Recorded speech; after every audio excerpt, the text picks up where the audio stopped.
been producing toxic stenches for over a year now, causing headaches, vomiting and breathing problems for my agency. Have the staff and resources to police badly managed sites like this and a country so they can act swiftly and effectively to protect communities like mine. Mr Speaker, I love the fact that when anyone says 14 years of a Conservative government, they all go, oh no, that's how the country feels. Mr Speaker, once again, a hard-working Labour MP clearing up the mess that was left behind. Our residents deserve far better. We expect rapid improvements. We're closely monitoring air quality and won't hesitate to take further action. She's right, we must tackle rogue operators who blight our communities. That's why we've boosted Environment Agency funding by £188 million, alongside tough new rules on incinerators and commercial fly tippers. Leader of the Opposition, Kemi Badenoch. If I may, Mr Speaker, Sir Roy Stone served 13 chief whips and prime ministers from Margaret Thatcher to Boris Johnson, and I'd like to pay tribute to his extraordinary service and send my best wishes to his family. And also, before we start, Mr Speaker, I would like to say to the Prime Minister how horrified I was to hear about the attack on his family home. It is completely unacceptable, and I think I speak for the whole House when I say that this wasn't just an attack on him, but on all of us and on our democracy. Yesterday, we learned that unemployment is up 10% since the election. Why does the Prime Minister think unemployment is rising on his watch? Mr Speaker, can I pay tribute to Roy Stone as well and the service that was given us in various capacities. Can I thank her for her words about the attacks on me and my family and the kind messages from many others in the last few days. She did actually message me pretty well straight away, and I really do appreciate that. And she's absolutely right that this is an attack on all of us, on democracy and the values that we stand for. Mr Speaker, she comes here every week to talk the country down. We've got 200,000 new jobs, record investment, 4 interest rates cut. Contrast that to the disastrous Liz Truss mini-budget, inflation through the roof and a £22 billion black hole. I'm not sure the Prime Minister even knew that unemployment was up, but there's no point him blaming everyone else. The fact is, Conservatives reduced the deficit every year until the pandemic, more than doubled the personal allowance. We left 4 million extra jobs, tackled the post-pandemic inflation spike, and left the fastest-growing economy in the G7. Let's talk about what is happening today. Let's look at Beales, a 180-year-old department store in Dorset. They survived 2 world wars and the winter of discontent, but they couldn't survive this Labour government. Beales is having, and I quote, Mr Speaker, a Rachel Reeves closing down sale. What does the Prime Minister have to say to all the people who have lost their jobs?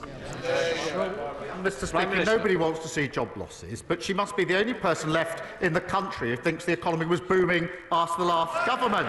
We've created new jobs, record investment, trade deals that they tried. The India deal, I think they tried for 8 years and failed. We did that deal. They talked about a US deal. We did that deal. We tend to get a stronger relationship with the EU. The former Trade Minister must be the only former Trade Minister who's against all trade deals which boost our economy. She says she's against the India deal, even though it's got the same provisions she put on the table.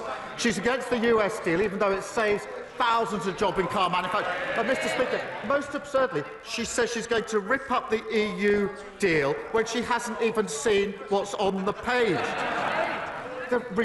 This is reduced to a brain rot. A once great political party is sliding into brain-dead oblivion. Mr Speaker, I'm very happy to welcome his tiny tariff deal, but the fact is, it has put us in a worse position than we were in March.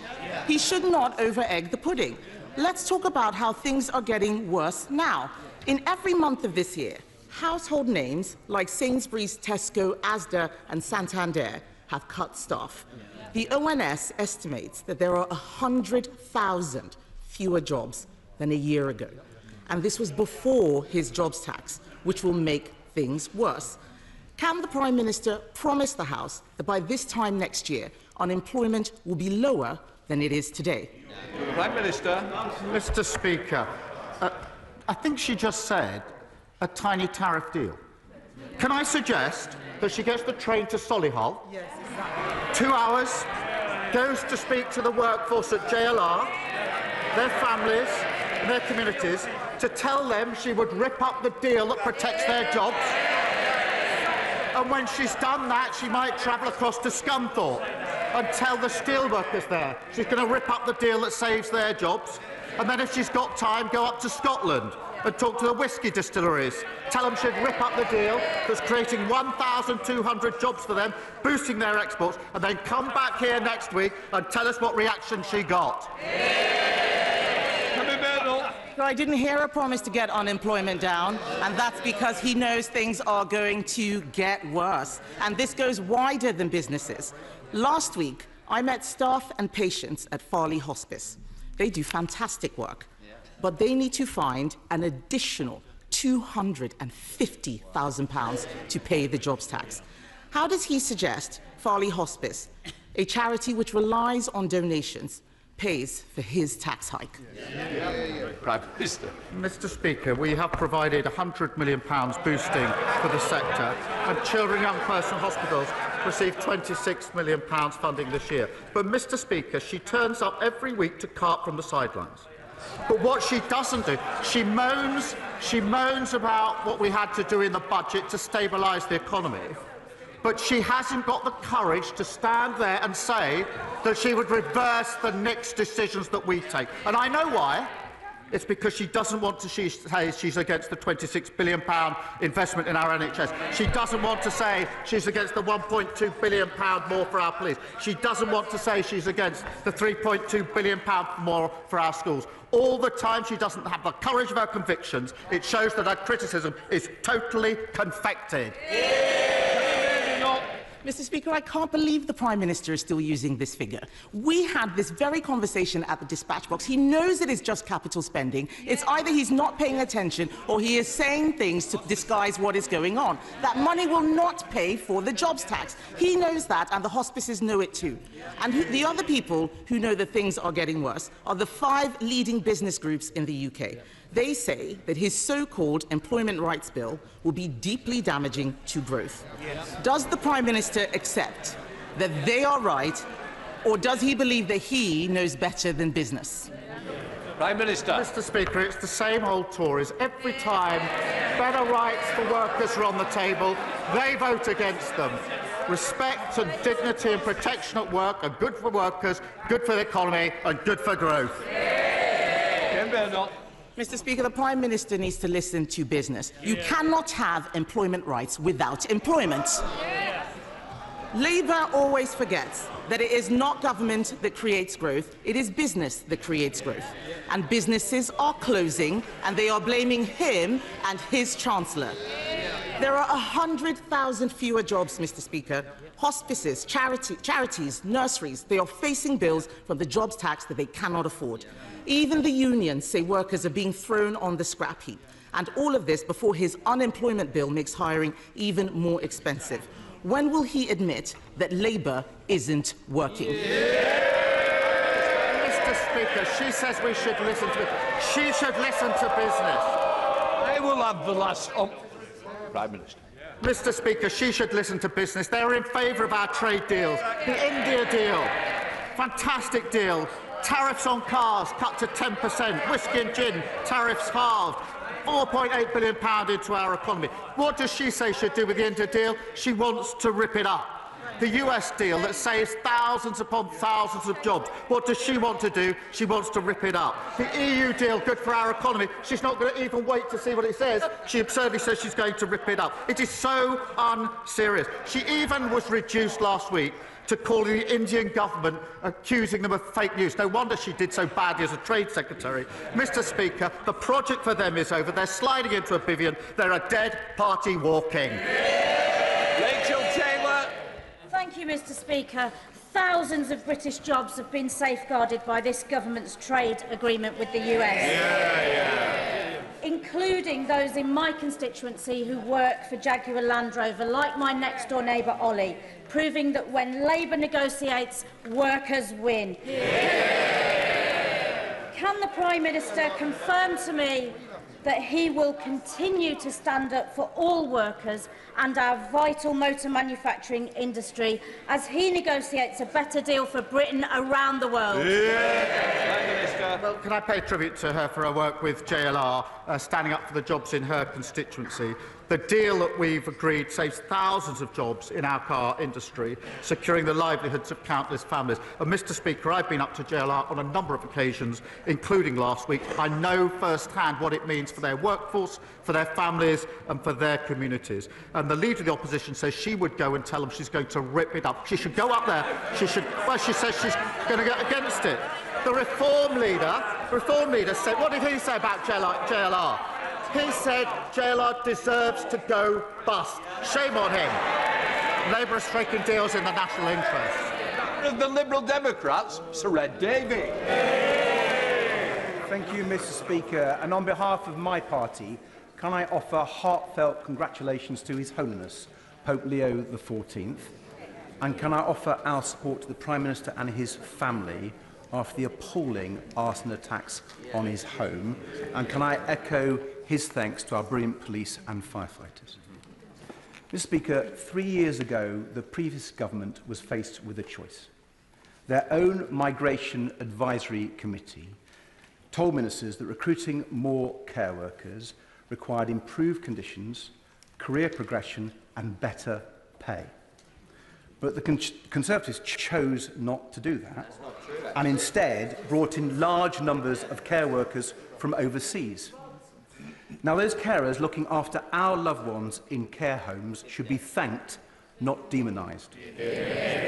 But will the Prime Minister do now the things the Conservatives refused to do, starting with a higher minimum wage for carers? Prime Minister. Can I first thank him for his comments about myself and my family? I do really appreciate it.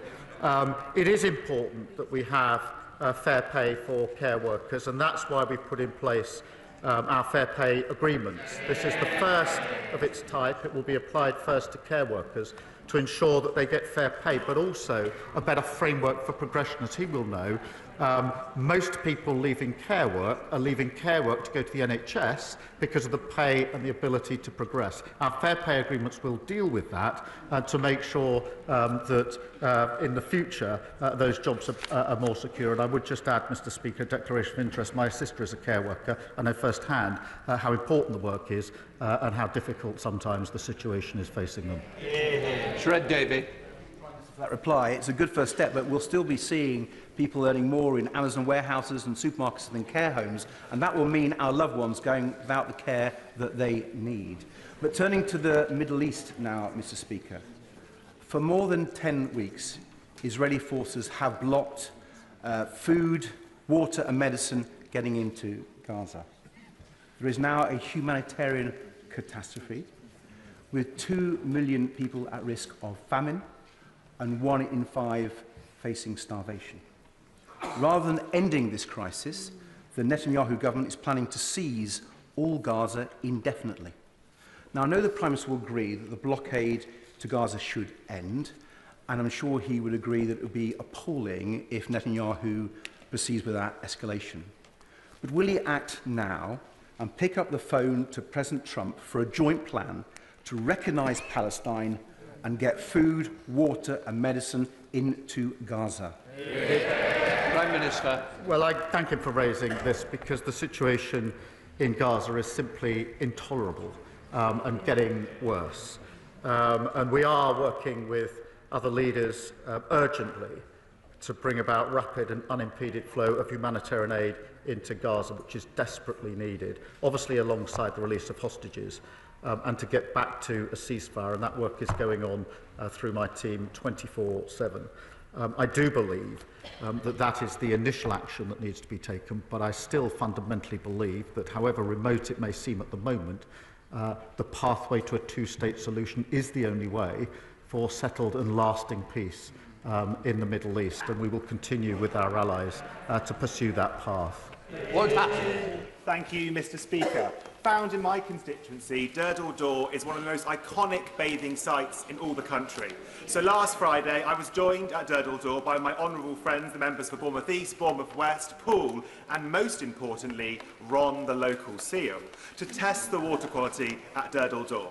Currently, water quality testing at bathing sites is only monitored from mid-May to September, which puts the health of all water users at risk who could be potentially swimming in pollution or sewage. With this in mind, will the Prime Minister work with me and my honourable friends to introduce all-year-round testing at popular bathing sites such as Durdle Door? Prime Minister. Mr Speaker, everyone enjoying our beautiful beaches, lakes and rivers is entitled to know that the water is clean and safe. That's why we're modernising outdated bathing water regulations, including more regular monitoring sites to reflect local demand. And after years of failure by the party opposite, we're acting through our plan for change through new powers to tackle pollution, including banning bonuses, jail terms for law-breaking bosses and real-time monitors of every sewage outlet. Ms Sybil Roberts. This Prime Minister once spoke of compassion and dignity for migrants and for defending free movement. Now he talks of islands of strangers and taking back control. Somebody here has to call this out, Mr Speaker. It seems the only principle he consistently defends is whichever he last heard in a focus group. So I ask him, is there any belief he holds which survives a week in Downing Street? Yes, the belief that she talks rubbish. Mr Speaker, Mr Speaker, I want to lead a country where we pull together and walk into the future as neighbours and as communities, not as strangers. And the loss of control of migration by the last government put all of that at risk. And that's why we're fixing the system based on principles of control, selection and fairness. Jonathan Brash. Thank you, Mr Speaker. Council tax is the most regressive and unfair tax in this country. It has become a tax on deprivation. The less affluent an area, the more you pay. The greater your need, the more you pay. A Band D property in Westminster pays just £1,017 a year. In Hartlepool, it's £2,495 a year. For a Band H property, the difference between those two areas is £3,000. It is hammering people in towns like Hartlepool. Does the Prime Minister agree that this unfairness cannot continue, and will he commit to addressing this inequality once and for all? Prime Minister.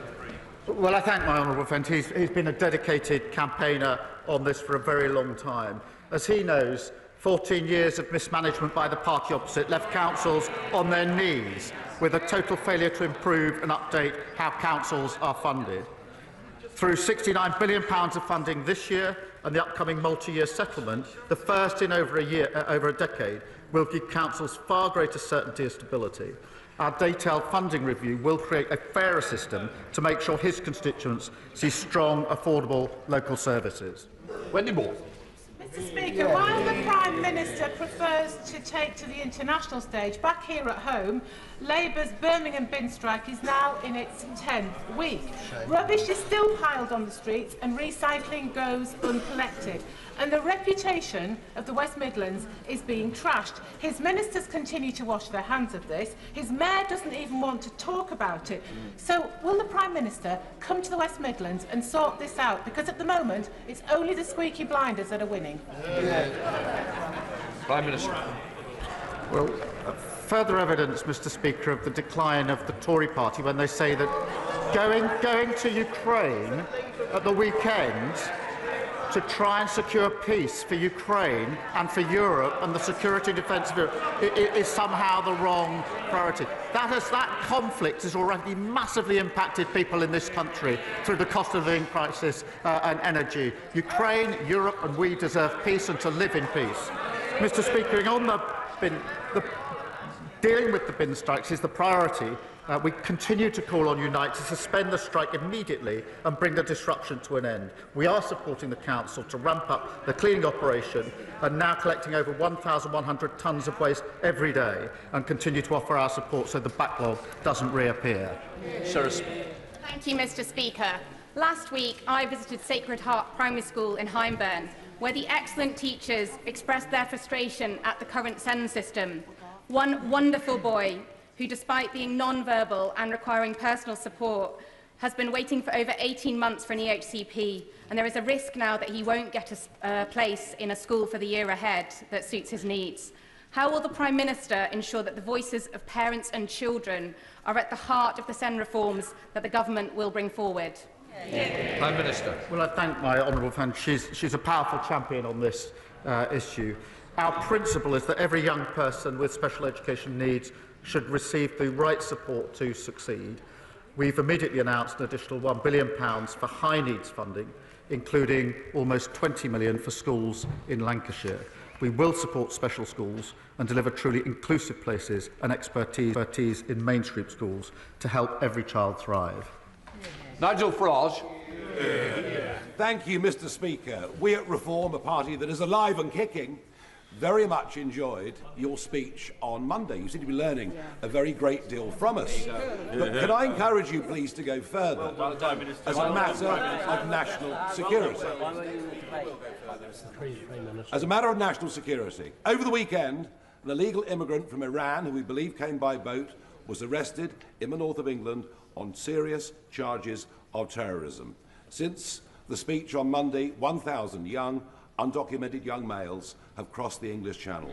Does the Prime Minister agree now is the time to declare the situation in the English Channel as a national security emergency? It wasn't my speech, it was the Prime Minister's. Mr. Speaker, the situation is serious. The last government lost control of the borders. We are taking powers. The Borders Bill, precisely to his point, the Borders Bill is the first bill to give terrorism-like powers to law enforcement, precisely so that we can get in before the crimes are committed, before people get to this country. That's why this is the most far-reaching provision ever for law enforcement to defend and secure our borders. And that's why it is extraordinary that he, of all people, voted against it. And sooner or later he's going to explain it. Amanda Martin. Thank you, Mr. Speaker. Mr. Speaker, since my election, I've been championing and backing our country's plumbers, builders, electricians and all trades. These are not the people just building Britain, but holding all of our communities together. That's why I've been campaigning for tougher sentencing and action on tool theft, and for the real cost of this crime to be recognised. I want to firstly thank everyone in the sector who's backed the campaign, because together we've shown that the message is clear. 14 years of government neglect. It's time for action and change. Will the Prime Minister work with me, the Secretary of State for Justice, and myself to include my bill as we review sentencing and justice so the punishment finally fits this crime? Can I commend my honourable friend? She's led the campaign to highlight the devastating impact of these crimes. Mr. Speaker, for hard-working small businesses, the theft of tools isn't just a violation. It can mean thousands of pounds of potential work lost, with a huge impact to businesses and to families. We're investing over £1.2 billion extra into policing, with 13,000 new neighbourhood police to focus on crimes that impact on communities the most. And I pay tribute to my honourable friend, and I know the Justice Secretary will look at the details carefully. Andrew Stone. Thank you very much, Mr. Speaker. Whether you agree with the Prime Minister's net zero targets or not, I'm sure the Prime Minister will agree that you won't achieve them, or he won't achieve them, without taking people with him. The cabling corridor, substation corridor for the Morgan and Morecambe offshore wind farm is now one of the most objected to national energy infrastructure projects in the country. And what is angering myself and thousands of others is that there is a perfectly alternative cabling route further up the coastline, which would actually have local economic benefit, would be more cost-effective as a whole life cycle project, and could connect to existing national grid infrastructure. But no one is listening. So will the Prime Minister now listen and pause the planning inquiry for the existing application and ask the Department to consider and cost the alternative route to avoid untold devastation to our coastline and countryside? Can I thank him for his question? As he will know, the Secretary of State is going through a quasi-judicial exercise, and therefore I'm limited in what I can say, but let me do the best I can within those constraints, because the project is going through its examination, where interested parties can put forward their views on the application and should do so. And more broadly, as we drive forward renewable projects, the planning process is designed to ensure impacts are carefully considered. Thank you. Fred Thomas. Thank you, Mr. Speaker. The United Kingdom has rightly helped arm Ukraine with modern, effective capability, and we're sending them some £4.5 billion this year. But after decades of relying on the peace dividend, our own forces are ill-equipped for modern warfare. With colleagues interested in defence technology, I'm developing a proposal for a joint UK-Ukraine production hub on British soil. This would support Ukraine while also modernising our own forces at warfighting scale and creating the jobs and know-how needed to rearm and stay secure. Will the Prime Minister use his good offices to help support this proposal? Prime Minister. Well, my honourable and gallant friend is right that our ironclad support for Ukraine should go hand in hand with firing up our own defence industries. And that means well-paid, secure jobs right across the country, including in Plymouth, and strengthening national security. We reiterated our support for Ukraine in Kyiv last weekend, and I'm proud that British industries are playing their part supporting Ukraine against Russia's illegal invasion. I'll make sure that he meets the relevant minister to discuss his proposal. John Locke. Thank you, Mr. Speaker. People in the real world are disgusted by the Energy Secretary's obsessive pursuit of net zero at any cost. The Scottish Borders is under attack, with solar farms the size of towns, massive wind farms, and now mega pylons scarring unspoilt landscapes. Nobody sensible supports his crazed crank policies that will put jobs at risk and rip up farmland. So when will the Prime Minister step in and stop his Energy Secretary throwing taxpayers' money at this nonsense? Prime Minister. Mr. Speaker, only a few years ago, dealing with the climate challenge was a shared endeavour across this House. And it's yet further evidence of how far his party has fallen, that they cannot see the significance and importance of tackling one of the major challenges of our time. I think we should rise to that challenge, not be defeatist about it. And it's further evidence, as far as I can see, that the Tory project is just finished. Jake Richards. Thank you, Mr. Speaker. Male suicide is a tragic epidemic in our country. Each week, almost 100 men take their own lives, and suicide is the biggest killer of men aged under 50. In my constituency, I'm working with Andy's Man Club in Maltby, the learning community in Dinnington and Better Today in Kiverton Park to try and raise awareness about the fantastic groups who offer support for men in the most difficult circumstances. Will the Prime Minister use this opportunity to support the campaign that we are undertaking in my constituency and also reassure those groups and my constituents that mental health services for men will be a priority for his government? Can I thank him for raising this crucial issue? And across the House, I know members will have their own personal and tragic experiences of suicide. Mr. Speaker, we've launched a call for evidence on our men's health strategy, which will improve men's health in all parts of the country, including tackling devastatingly high suicide rates. We're also investing £26 million in new mental health crisis centres, funding talking therapies for 380,000 more people and recruiting 8,500 more mental health workers. Bobby Dean. Thank you, Mr. Speaker. The plans to upgrade St Helier Hospital, including the delivery of a new specialist emergency care building, have been put back by 10 years. Now, I'm talking to the Trust about a way to bring all or part of those plans forward, but in the meantime, they have a very real fear that some of the buildings on the existing estate are at risk of catastrophic failure before the decade is out. So can the government reassure me that they'll work with the local trust on a plan to maintain and adapt the existing estate to ensure that St Helier Hospital can survive all the way through to the major works being complete? The honourable member's constituents have been badly let down by the previous government's empty promises, which were never going to deliver. We put the new hospitals programme on a sustainable financial footing, increasing the NHS capital budget to record levels so we can address the backlog of critical maintenance, repairs and upgrades. And I'll make sure that he gets a meeting with the relevant minister to discuss the particular case. Melanie Hall.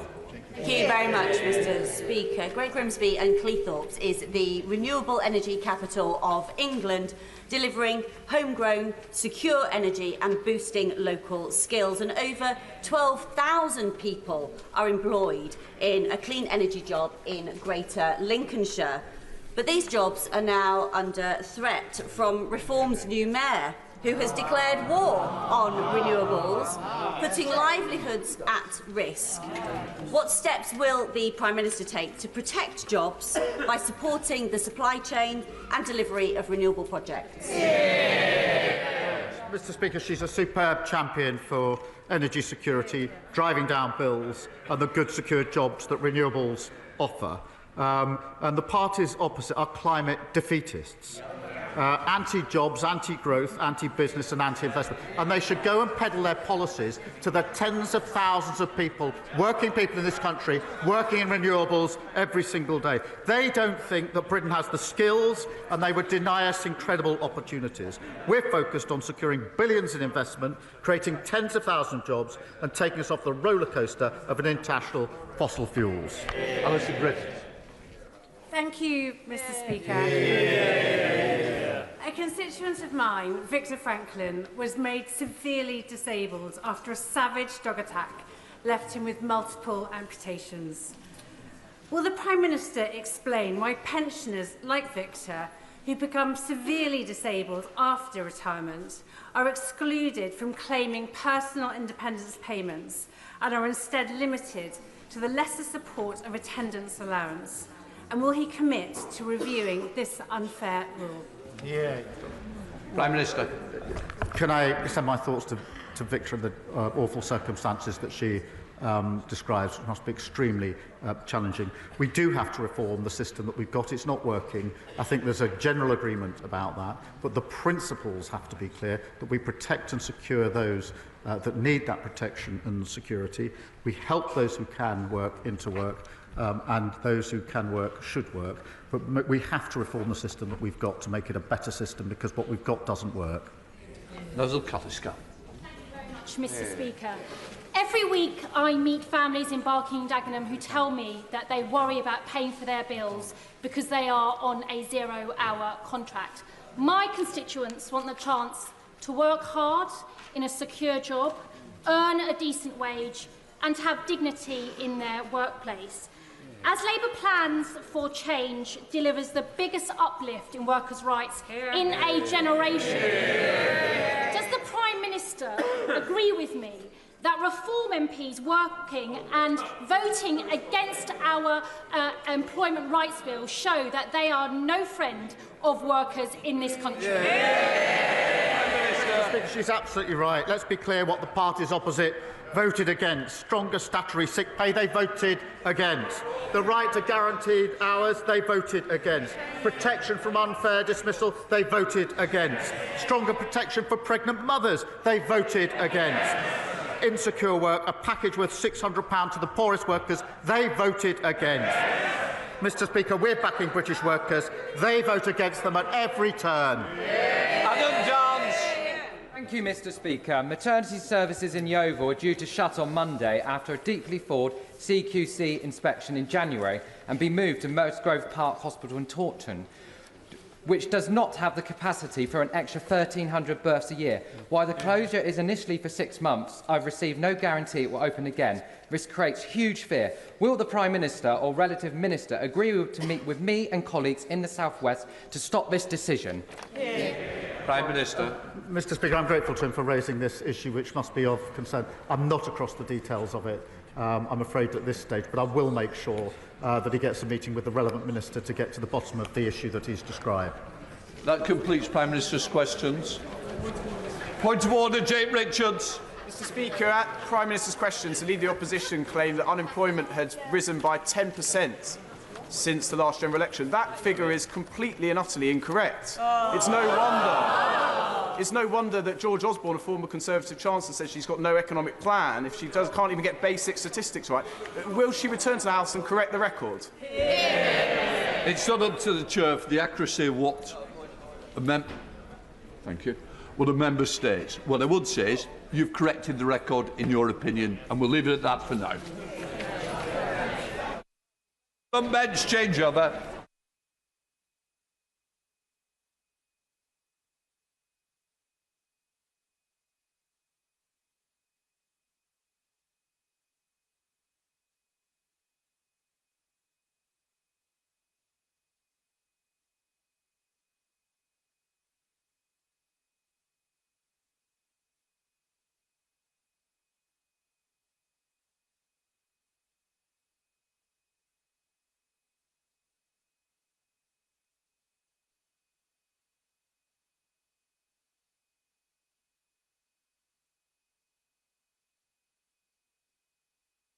Come to the urgent question. Adrian Ramsey. Mr. Speaker, to ask the Secretary of State for FCDO if he will make a statement on the UK's assessment of the likelihood of genocide in Gaza. Minister. Mr. Speaker, yesterday, alongside partners, the UK convened a meeting of the UN Security Council in response to the intolerable civilian suffering and humanitarian need in Gaza. As I told this House yesterday, Israel's denial of aid is appalling. Tons of food are currently sitting, rotting, at the Gaza-Israel border, blocked from reaching people who are starving. Israeli ministers have said Israel's decision to block this aid is a pressure lever. This is cruel and it is indefensible. Overnight, yet more Palestinians have been killed in Israeli strikes. This must end. The message yesterday was clear. The world demands Israel stop and change course immediately. With our allies, we are telling the government of Israel, lift the block on aid entering Gaza now. Enable the UN and all humanitarians to save lives now. We need an immediate ceasefire now. Humanitarian aid must never be used as a political tool or military tactic, and the UK will not support any aid mechanism that seeks to deliver political or military objectives or puts vulnerable civilians at risk. The International Court of Justice case on genocide is ongoing, Mr. Speaker. We support the ICJ. We support its independence. The ICJ issued a set of provisional measures in this case, and we support those measures. Israel has an obligation to implement them. It is the UK government's long-standing position that any formal determination as to whether genocide has occurred is a matter for a competent court and not for governments or non-judicial bodies. The UK is fully committed to upholding our responsibilities under domestic and international law, and we have at all times acted in a manner consistent with our legal obligations, including under the Genocide Convention. The devastation from this conflict must end, Mr. Speaker. Our complete focus is on lifting Israeli restrictions on aid, on freeing the hostages, on protecting civilians, and on restoring the ceasefire. We will work urgently with our allies and partners on further pressure to make Israel change course. Adrian Ramsey. Mr. Speaker, overnight, the UN's Emergency Relief Coordinator Tom Fletcher warned that a genocide was possible in Gaza. 1 in 5 people faces starvation. The entire population is facing high levels of acute food insecurity. In Gaza, Gaza North, Deir al-Balah, Khan Yunis and Rafah, there is a risk of famine. And there's one primary cause: Israel's aid blockade since the 2nd of March. The Security Council were told that civilians in Gaza have again been forcibly displaced and confined into ever-shrinking spaces, with 80% of the territory either within Israeli militarised zones or under displacement orders. Israeli airstrikes on the European hospital in Gaza yesterday killed 28 people, with further reports of at least 48 deaths overnight from strikes elsewhere. So can he tell us whether the FCDO has conducted any recent assessment of its own on the risk that the Israeli authorities are committing genocide? Last night, the UK's ambassador to the UN rightly called on Israel to lift the restrictions and ensure a return to delivery of aid in Gaza in line with humanitarian principles and international law. But this is not enough. Notwithstanding the government's position that it's for judicial bodies to make a determination, what is the Minister's response to the latest UN assessment that genocide is possible in Gaza? Can he confirm whether the UK stands by the obligation to prevent duty in the Genocide Convention? Parliament needs to know whether the UN Emergency Relief Coordinator's assessment will lead to a shift in the UK government's position. Why is it that when the horrors increase, the UK government's position stays the same? And lastly, to echo the words in Tom Fletcher's briefing, will you act decisively to prevent genocide and ensure respect for international humanitarian law, or will you instead repeat the empty words, "We did all we could"? Minister. Mr. Speaker, I'm grateful to the honourable gentleman for asking these important questions. The testimony of the Emergency Relief Coordinator, the very most senior official in the entire humanitarian system in the world, last night at the UN Security Council meeting that we called with our allies, is clearly incredibly important. And I can confirm to the honourable member that we do abide by our international law obligations, including to the Genocide Convention, and we consider in all of our IHL assessments, which are ongoing, all of the relevant tests, and we will continue to do so. The honourable gentleman, Mr. Speaker, asks important questions, questions which have echoed in this chamber yesterday and throughout this long and painful conflict. This government has taken steps, whether it's restoring funding, suspending arms exports, working with our partners in the UN and elsewhere, but clearly we are in a situation today where nobody in this House would wish to be, nobody on these benches, and I'm sure nobody on the benches opposite. We will need to take more and more action until we see the change that we need. But the central question, as I've told this House repeatedly, the central question is that aid is not being allowed into Gaza. While it is not allowed into Gaza, there is nothing that can be done to get the aid at the scale and in the manner necessary to save Palestinian life. And it is on that point that we call the Security Council, and on that point we will continue to act. Can I just remind people not to use you, because I'm not responsible for some of those statements. Right. Andy MacDonald, you put also a Mr. Speaker, the Minister has repeatedly said that we do everything to observe international law. Will he please accept that there is a growing body of opinion that says the UK is not doing that, they're not complying with our obligations?